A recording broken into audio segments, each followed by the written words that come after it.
Good morning or good afternoon, depending on where you're joining us from. I'd like to welcome you to today's program.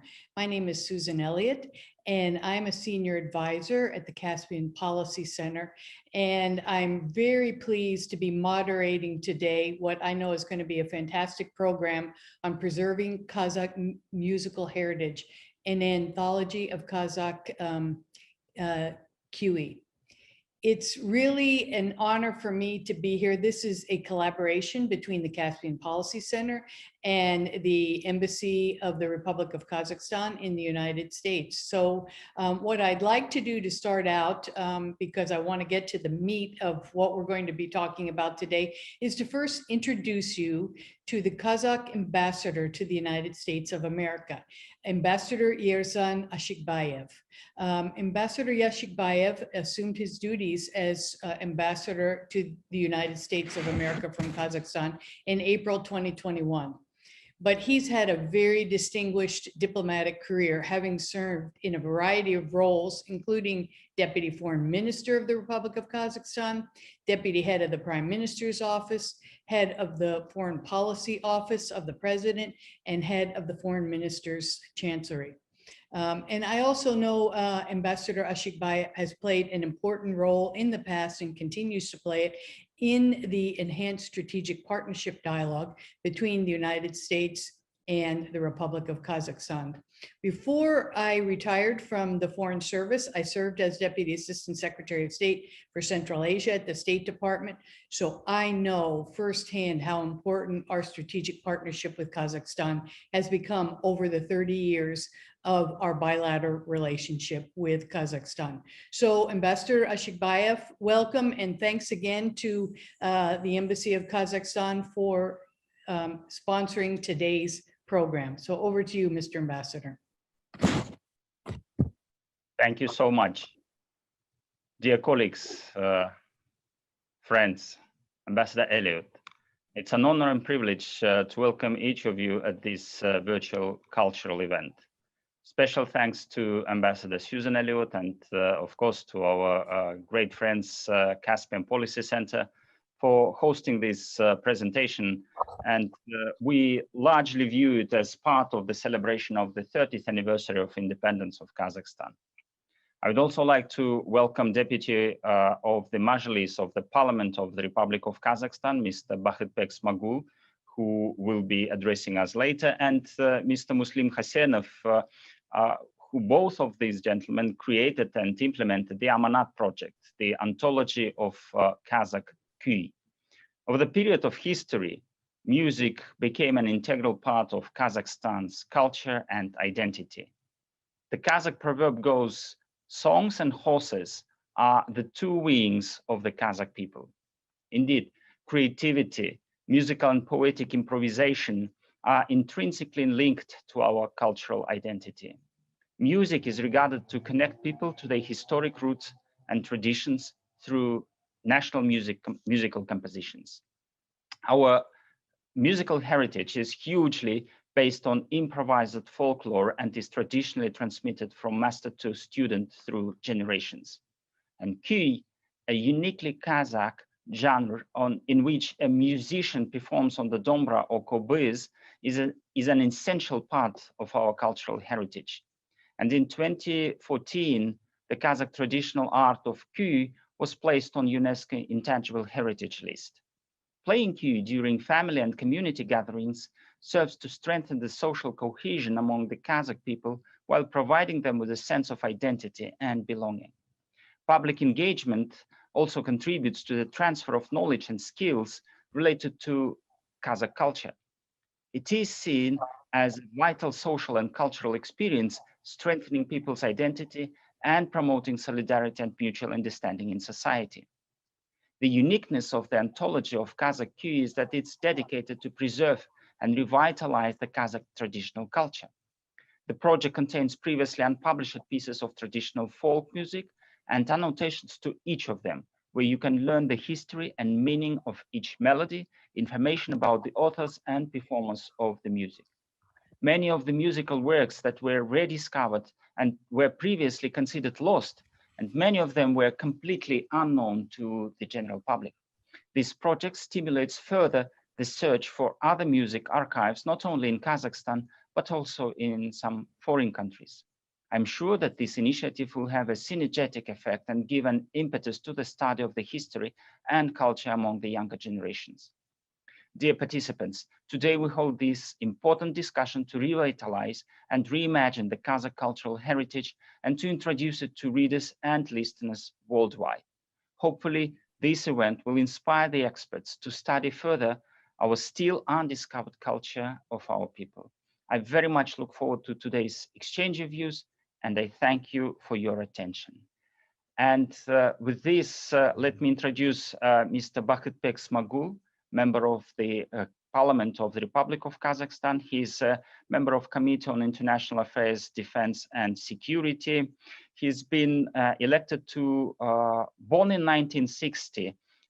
He graduated in engineering major, and he also graduated from leading Kazakh National State University named after Al-Farabi, majoring on journalism. He's been elected to the parliament back in 2012 and re-elected in 2016 and 2021. So he's been a member of the parliament he's an experienced member of parliament. And with this, let me pass the floor to Mr. Smagul. Армысыздар, құрметті ағайын, ардақты Америка қазақтары. Бүгін Америка құрама штаттарында Аманат қазақ күйлері антологиясының халықаралық тұсаукесерін өткізіп отырмыз. Бұл шараны қолдаған үшін премьер-министрдің орынбасары, Қазақстанның сыртқы істер министрі Мұхтар Бескенұлы Тілеубердіге, сондай-ақ Қазақстанның ақш-тағы төтенше және өкілетті елшісі Ержаном Ашикбаевқа зор алғысымды білдіремін. Мемлекеттік билікте осындай ұлтжанды азаматтардың жүргенінің өзі игілік. Себебі ұлттық қазынамыздың қатарына қосылып отырған осы тамаша жинақты қолдау нағыз патриоттықтың белгісі. Өздеріңіз білесіздер, біздің сауап қоғамдық қоры өз қаражатына Аманат қазақ күйлері антологиясын шығарып отыр. Ол қазақ және орыс, ағылшын тілдерін жарық көрді. Бұл теңдесі жоқ бірегей антологияның әрбір кітабы цифрлық тасығышпен жабдықталған, оларға байырғы әрі бірегей қазақ күйлері жазылған. Аманат қазақ күйлері антологиясының тағы бір ерекшелігі сол, онда қазақтың ежелгі күйлшілері туралы деректері, сондай-ақ күйлердің шығу тарихындағы аңыз әңгімелер үш тілде берілген. Бұл Қазақстанның және әлемнің барлық еліндегі отандастарымыздың үйінде тұруға лайық құнды мұра. Жинақты шығару барысында сауап қоғамдық қоры бұған дейін еш жерде жарияланбаған, тіпті қазіргі ұрпақ естімеген қазақтың дәстүрлі музыкасының байырғы үлгілерін жинады, өңдеді, реставрациялады, цифрландырды. Осының арқасында бұрын ұлы дала үніне айналған, кейін қасақана ұмыттырылып, бүгінге дейін отандық және шетелдік мемлекеттік архивтерде шаң басып жатқан 500-ден астам ғаламат әрі көне күйлері қалпына келтірілді. Әйтпесе, бұл дүниелердің бәрін біз жоғалтып алдық деп есептеп келген болатынбыз. Сөзімізді түйіндей келе, Америкадай ұлы мемлекетте тұрып жатқан қазақ бауырларымызға қайырылғым келіп отыр. Сіздер елдеріміз бен өркениетіміздің арасындағы асыл да алтын көпір болып есептелесіздер. Аманат жобасын қолдаңыздар. Себебі сауап қоғамдық қоры біздің тәуелсіз зерттелушілеріміз тек қана қазақ күйлері антологиясымен шектеліп қана отырған жоқ. Алдағы уақытта қазақтың байырғы жыр дастан терме толғаулары жобасы жүзеге асырылады. Аманат қорының 3-ші бөлігі болатын болса, байырғыдан күнге дейін келетін қазақ әндері болады. Сіздердің назарларыңызға ұсынылып отырған қазақ күйлері антологиясы бұл ел тарихындағы елеулі оқиға. Қазіргі ақпараттық ғасырда қазақтың мұрасындағы бүкіл әлемді қауыштыруға бірлесе жұмылайық. Осы арқылы төрткүл дүниедегі қазақты тегіс ұлттық мираспен сусындатайық. Бүгін сіздерге айқара құшағымызды ашып, қазақ күйлері антологиясын шын жүректен тарту етеміз, қуанышпен қарсы алыңыздар. Қазақтың рухани асыл қазынасына толы алтын қорымыздың есігін ашыңыздар. Қош келдіңіздер, ағайын. Well, thank you, Mr. Smagul, and also Ambassador Ashikbayev, for that very detailed introduction to today's program. You know, before we begin, I just want to say a few words on behalf of the Caspian Policy Center. The importance of Kazakhstan in the work that we do. I think sometimes people forget that Kazakhstan borders the Caspian Sea, just like Azerbaijan, Russia, and Turkmenistan in Iran. And we really feel strongly about the importance of the US-Kazakhstan partnership.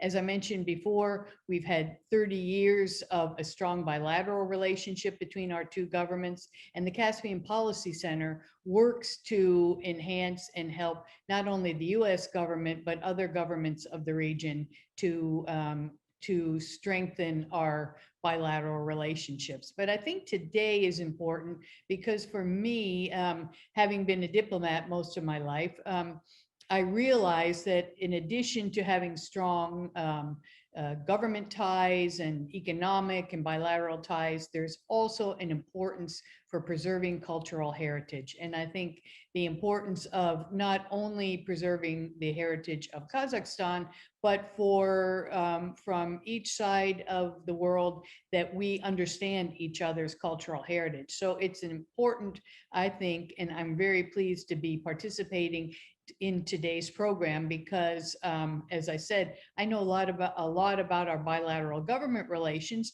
but I don't know as much about Kazakh culture and history. And the need for promoting Kazakh culture and history, I think, is a way not only of strengthening national unity, but helping us to understand the people of the country of Kazakhstan. And the way that music can be introduced, I think music is an international language.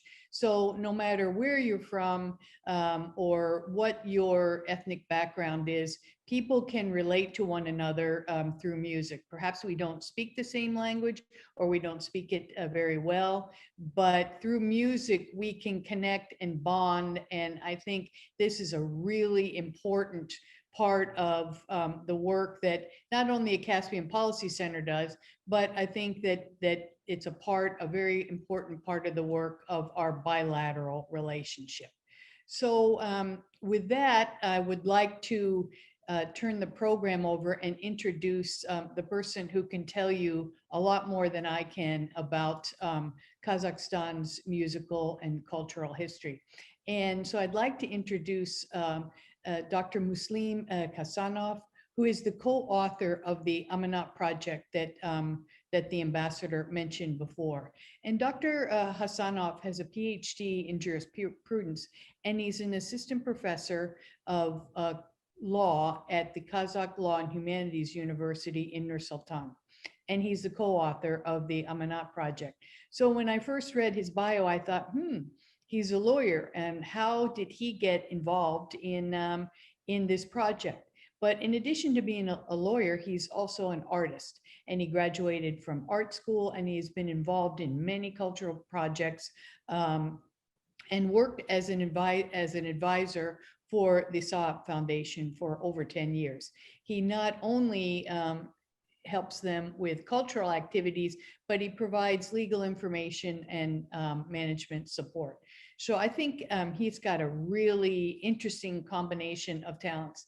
He combines scientific, educational, and practical activities as a professional lawyer, and together, works to promote cultural values of the Kazakh people. And as I mentioned, he played a significant role in developing the Amanat project, which is working to preserve the Kazakh musical heritage, Kюй.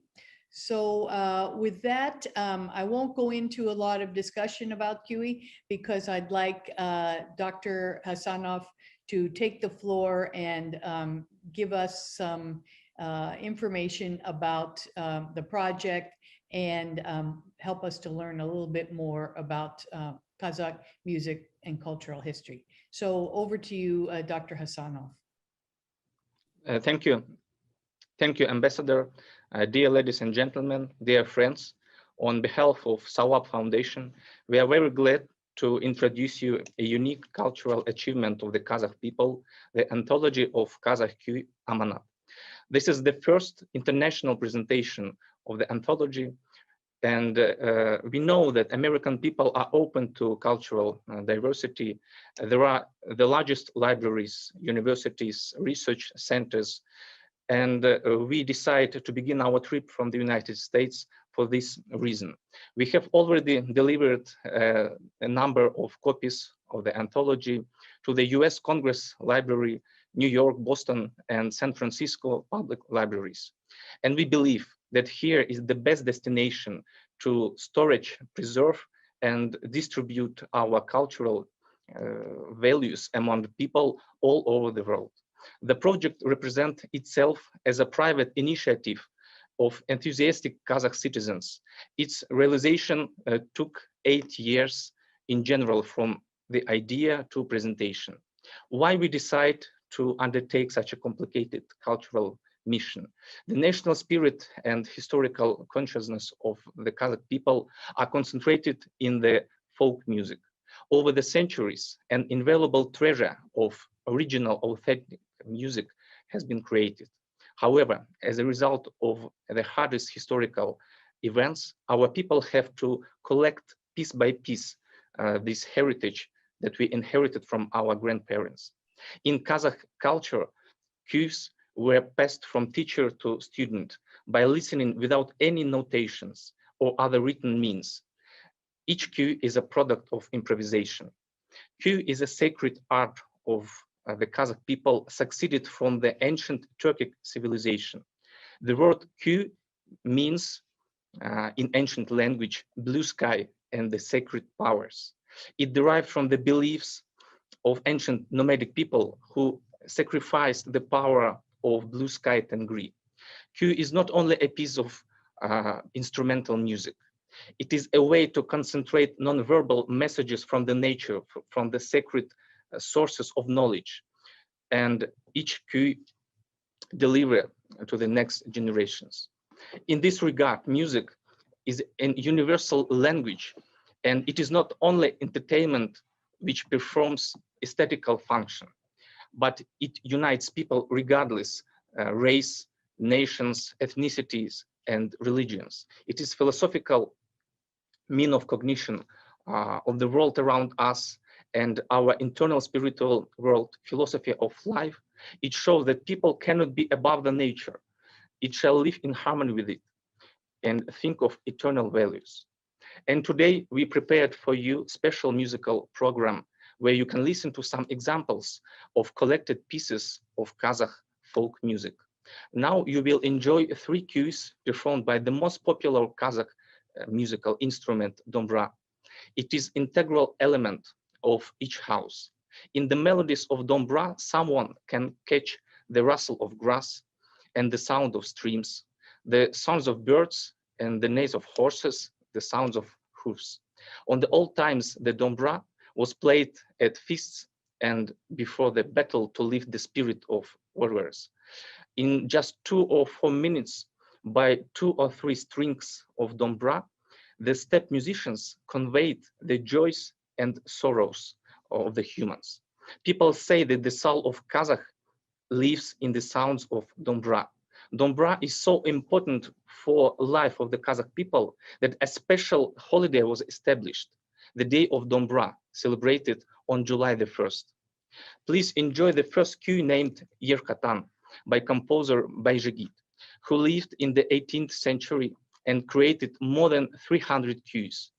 Yerkatan or Yerke Atan is a nickname of a camel.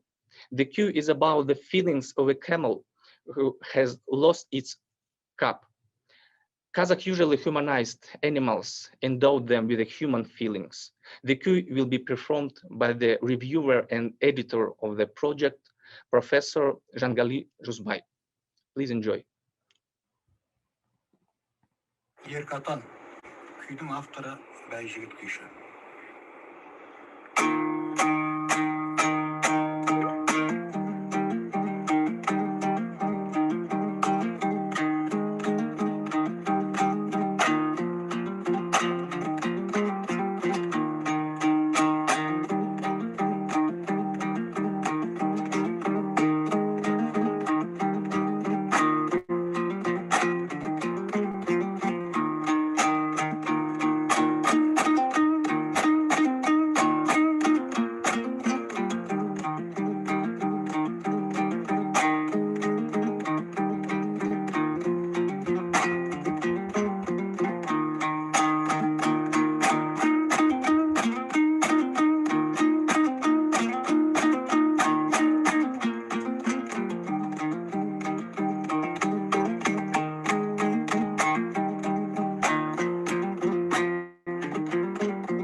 Thank you for your attention. I would like to answer the first question that we have got. The question is about regional differences between some styles of quiz performances. Thank you for this question. Yes, of course, regional differences depends not only location, but depends on the forms and construction of the musical instrument.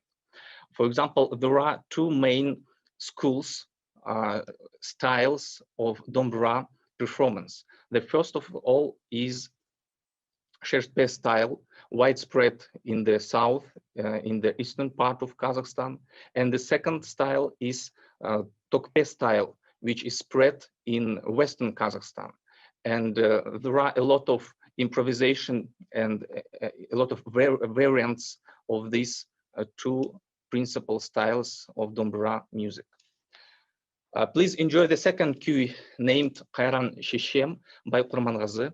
Kurmangazy is the most famous Kazakh composer who lived in the 18th century. The name of the cue is translated as "Oh My Mother." Kurmangazy created this cue while in prison and devoted to his mother, tried to express her feelings, her characters, and worries about her son. The cue will be performed by the participant of the project and associate professor Murat Abugazı.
Thank you for your attention.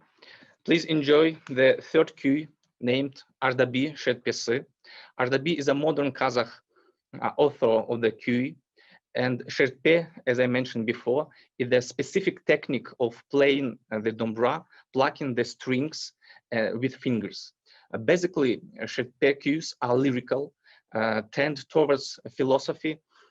This cue is about joyful events of life of the author of the cue, such as the birth of the second child and defense of the doctoral thesis.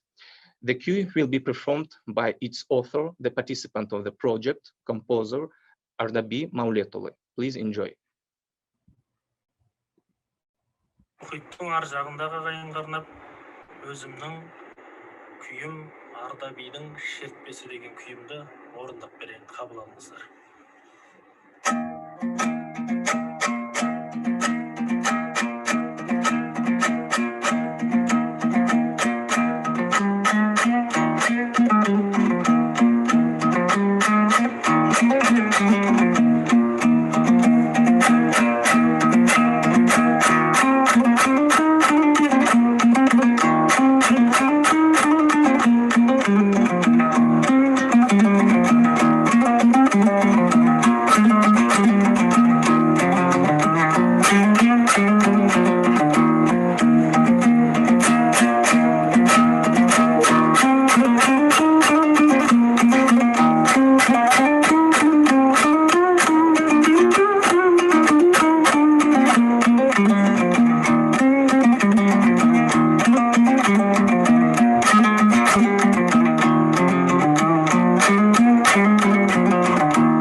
Thank you for your attention.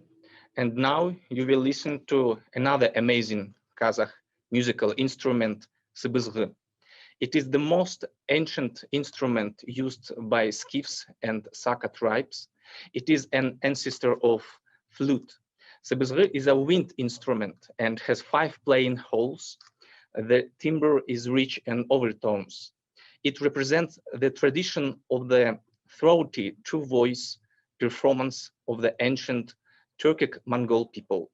It delighted people in the evening time of relaxation when the musicians told ancient legends and traditions. The sound is two-part. One voice comes from the instrument and the other from the voice of the musician performer.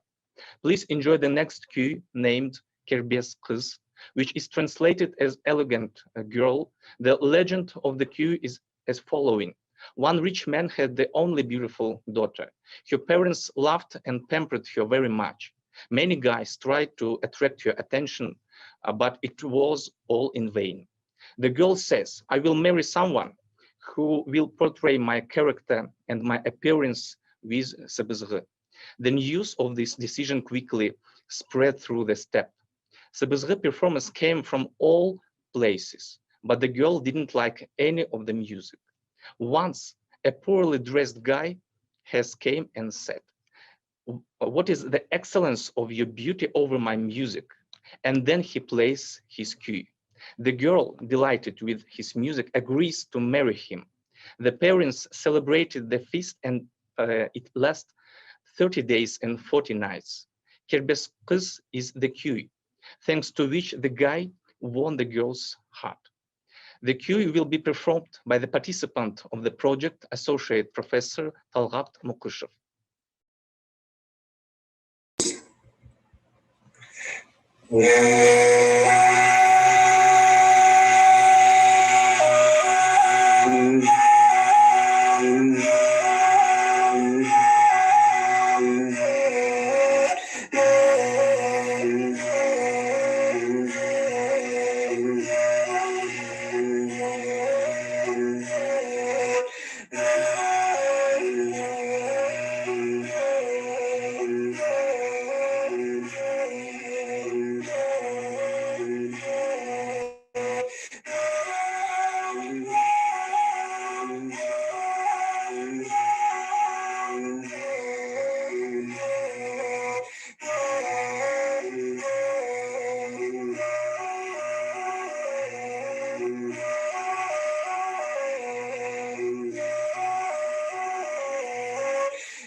Thank you for your attention.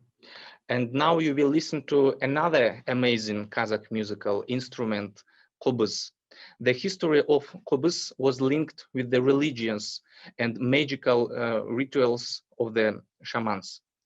It is one of the most ancient instruments of the Kazakh people. Qobuz served as a means of communications between people and ancestral spirits. Please enjoy the next cue, Yerden, which is a name of a Kazakh sultan whose son was died, and composer class created it as a condolences to the family's tragedy. This music made easier the suffering of the father on the occasion of the loss of his son. The cue will be performed by the participant of the project, musician Sаян Акмолда. Please enjoy.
Thank you for your attention. Our concert program is finished, and now we can turn to Q&A session. Well, thank you for a wonderful presentation, very melodic and very interesting. So thank you, Dr. Asanov. We have several questions in the Q&A box, but I wanted to start out with, you've introduced us to three very distinctive and interesting musical instruments. Are there examples of kui where the musicians play the instruments together, or are they always played separately? Yes, of course, there are some pieces, but it is not so many examples where all three instruments are playing together, because the feature of Kazakh folk music is that it should be performed separately. In this regard, in the orchestras, it is not the best way to perform, for example, dombra or kubus, because it is very self-sufficient instrument. It has its own authentic sounds, and you even can't to record it to the notations. because it is very, very delicate sounds, and combination of 3 instruments would not be the best decision in some cases. And one other question, are there ever any singing with the instruments, or is it all just instrumental? Because and sometimes when you have ancient songs, there is you know, not just playing of the instrument, but you know, vocal as well. Yes, of course. There are a lot of songs, Kazakh folk songs, with accompaniation of musical instruments such as dombra or qobuz. And for your information, the 3rd part of our project will be collection of Kazakh songs, traditional folk songs, and I hope that in the following 2 or 3 years we also present you the result of this collection work, and you will listen to some pieces of music, that is songs in accompaniment of dombra or qobuz. So we have several questions that I'd like to ask, and maybe to start out with, one of the question talks about contemporary masters. Are there musicians today who are composing and continuing the tradition of kua? And by that, I think they mean, are they just replicating and passing on the traditional songs, or are there composers who are actually taking the genre and making new songs? Thank you for your question.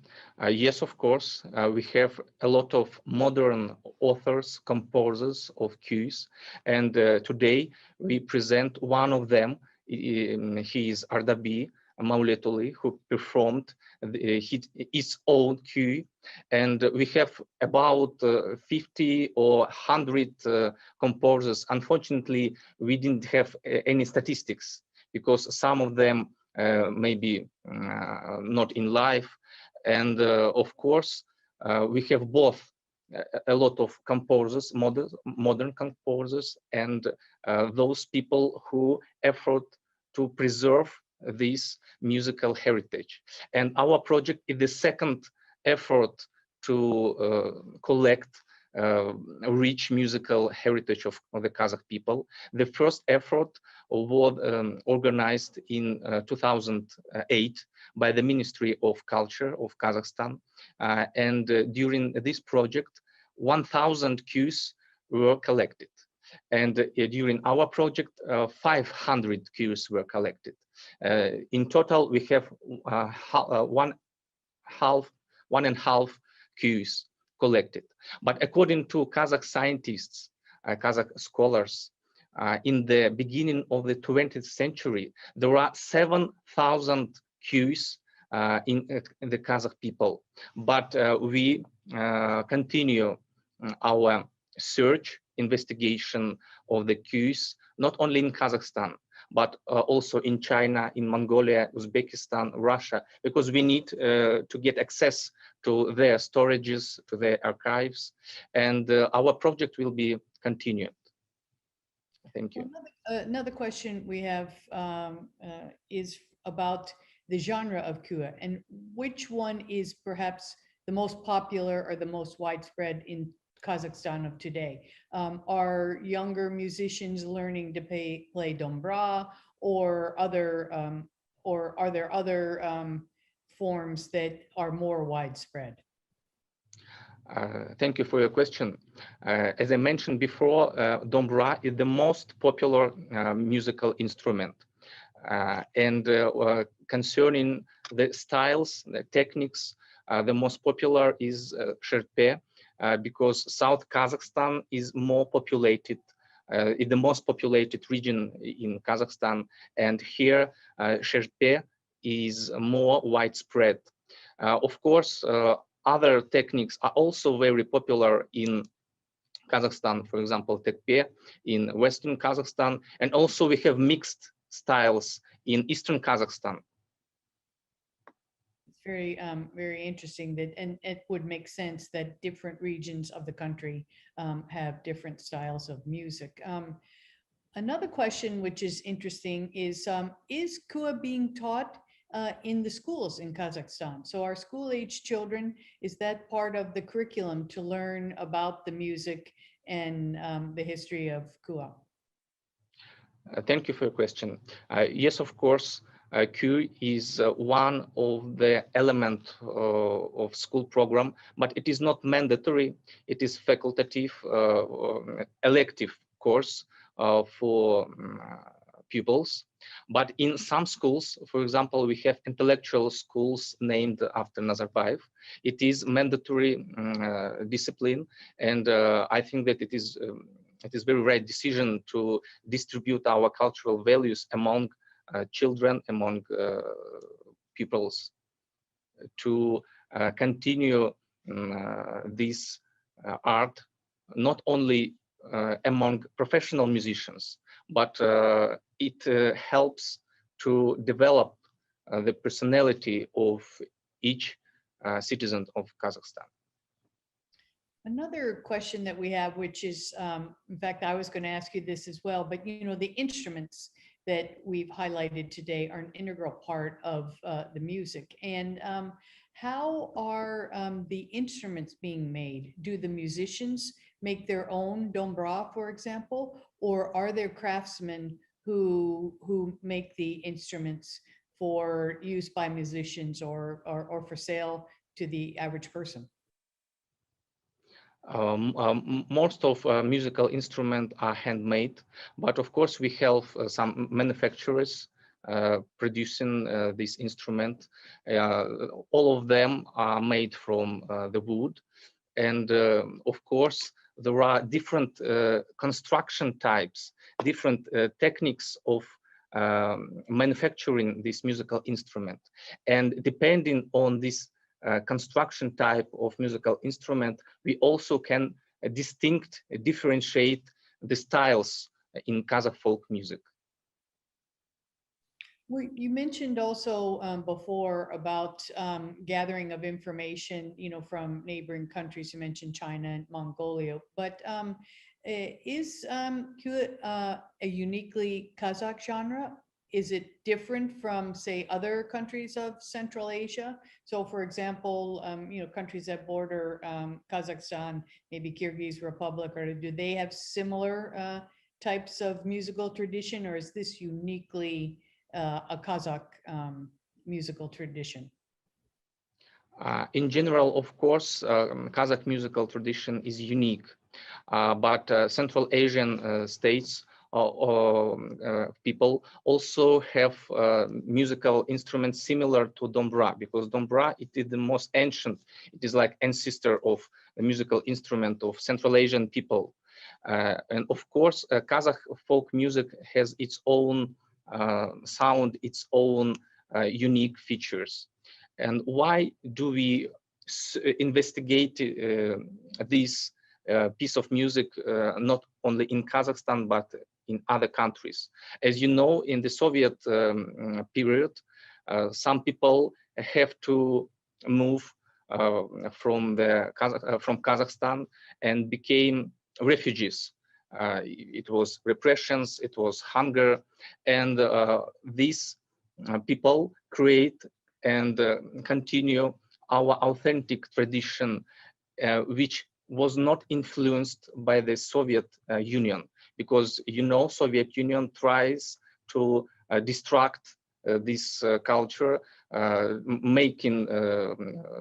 trying to forget from our people. But this, for example, Kazakh people who lived in China, in Mongolia, they have authentic source of Kazakh folk music, which was not distracted by any other strength.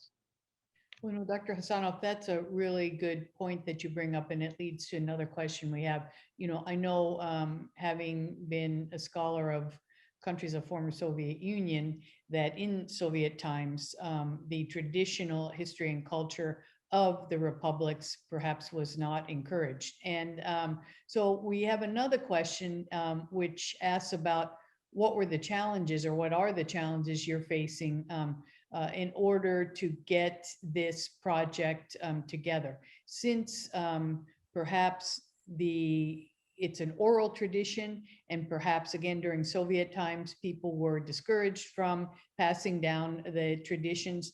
How have you been able to find and then record the the different varieties of queuing? Thank you for this question. Indeed, there are a lot of difficulties, and of course, first of all, it spend a lot of money, because we need to pay salaries for our musicians. We need to pay for restore and civilization of the pieces of Kazakh music, because recordings are very old, and during the time they can be destroyed. And that's why we need modern technique to restore these recordings. And also we have some difficulties regarding the access to the archives, because different countries have different rules to get access. And we hope that our neighboring countries will get us legal access to their storages, to their archives, and I hope we will find another unique Kazakh pieces of folk music. That relates then again to another question we have by several people, which relates to how can our viewers get access to the music? Do you have an intent to share this with broader US audiences? Are there ways that the recordings can be accessed through a website, or any information you could share with us about that? Yes, of course. First of all, we have a website, and we can share the link. The second, we plan to distribute our collected pieces of music in the popular streaming platforms like iTunes or other popular platforms. And now we are working on some legal procedures, some copyright, and I hope that everyone who wants to be involved to listen to our music will have this opportunity. In the following 1 or 3 months, we try to complete all these issues. In addition to having it maybe perhaps a website online, but another one of our viewers has asked, do you have any plans to have a research center where perhaps musicians and scholars could go to hear the voice of the steppe, but also perhaps to view ancient instruments and etc.? Thank you very much. This is a brilliant idea, and I hope that our project will born a research center. And the second part of our project is collection of epic pieces of Kazakh traditional music, like legends, which in Kazakh translate as dastans and terme tulgau, and it is a very big source of inspiration. All of you knows legends and myths of ancient Greece or ancient Egypt, and we hope that everyone in the planet soon will know legends and myths of Kazakh people. And this is our aim for the future years, to collect epic pieces and to distribute them also among all the people. I think that's a fantastic idea. And I think we have time just for one more question, which is interesting, and it has to do with the impact of making a national holiday for Dombra. What kinds of things do the Kazakh people do on the holiday? Are there celebrations? Do people play the music? What do you do on the Dombra holiday? usually before the pandemic began, we have people's celebrating this holiday in the streets and in the squares. We have action like a musical campaign, for example, 1,000 musicians performing the cue, some certain cues in the big squares, and you can also watch it on the YouTube, right in the Day of Dobra in Kazakhstan, and you will see how many variations of celebrating this holiday in Kazakhstan. Well, we've run out of time, and so I want to thank you, Dr. Hasanov, for sharing information about the project and sharing the performances. It's something I've learned a lot today, and I look forward to learning more about Kazakh music and culture. But I also want to thank Ambassador Ashikbayev, the Embassy of Kazakhstan, for partnering today with the Caspian Policy Center on what, as I mentioned in my beginning remarks, is something extremely important. In order to promote strong relations between our countries, we don't need to just discuss political and economic issues, but we need to understand the history and culture of both of our peoples. So thank you for the expert discussion. Thank you for recording, and please thank the musicians for sharing their work with us today. And thank you, Mr. Ambassador. I look forward to more programs like this in the future. We'll try to our best to bring the best of Kazakh culture, the best of Kazakh traditions to the American audience. And from my part, I really enjoyed this event. Thank you so much for hosting it. It's really not only because it was free of politics and free of tough questions, but also because this was naturally music to my ears. And let me just underline that our national musical heritage signifies who we are in this world. And our music is an integral part of our cultural DNA. So welcome to Kazakh cultural world, and very much looking forward for future discussions, future events on these fascinating topics. And thank you so much. I would also like to thank Mr. Hasenov for his presentations, and very much looking forward for those two projects in the pipe to be implemented and to be presented to the general public. Thank you. What I'm looking forward to is our next program to be in person, so we can hear the melodies and the musicians right together in person. So thanks again, and thanks to all of you for participating in today's very interesting and exciting program. Bye-bye. Bye-bye. Bye-bye.